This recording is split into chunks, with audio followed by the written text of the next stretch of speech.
On va rester quand même 1 à 3 degrés sous les normales de saison cet après-midi. Merci Céline Dacosta. Bonne journée sur France Info et vous retrouvez Bruce Toussaint. Bonjour Bruce. Bonjour Simon et à demain bien sûr dès À 5h sur France Info. Un nouveau jour se lève, le week-end pascal approche, 3 jours pour les plus chanceux. Attention aux cloches qui chaque année sont plus nombreuses, comme chacun le sait. Pourquoi vous me regardez comme ça? Non, je regarde personne, il y a une recrudescence quand même encore en France. Attention aux débris de la station spatiale chinoise Tiangong, obsolète depuis 2 ans et qui va se désintégrer dans l'atmosphère ce week-end. C'est pas une blague. Alors question, où va-t-elle se désintégrer? On ne sait pas. Et quand? On ne sait pas non plus. Voilà, donc à tout moment on peut se prendre dans l'œil un morceau de tôle froissée chinois.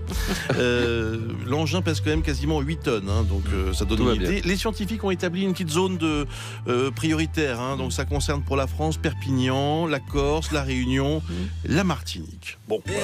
Faites gaffe.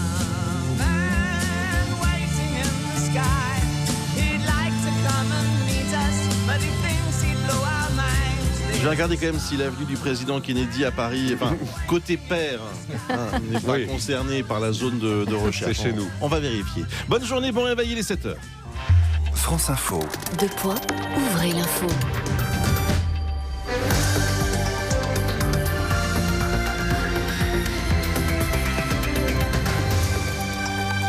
Toute l'info, Jean-Christophe Martin. Bonjour Jean-Christophe. Bonjour Bruce, bonjour à tous. Après l'hommage national au colonel Beltrame hier, la journée sera marquée par l'hommage aux victimes civiles des attaques de Trèbes et Carcassonne. Reportage près de Carcassonne dans un instant.